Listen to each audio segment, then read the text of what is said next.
Hi, my name is Francis Do, and I'm a senior accountant at Madden CA.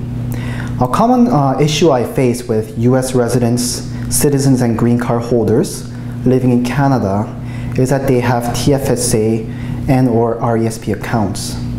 Now, as a US resident, citizen, and green card holders, they have to file a US tax return every year, and for US tax purposes, these are not treated as a tax-free account. Therefore, the growth within these accounts will be taxed as an investment income under the US tax system. Furthermore, most of the TFSA and all of RESP are considered foreign trust for US tax purposes. This means that for each year that you have these accounts, you have to file Form 3520 and 3520A along with your US tax return.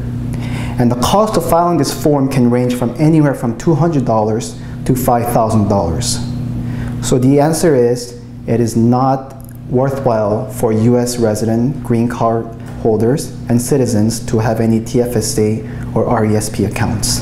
Thank you.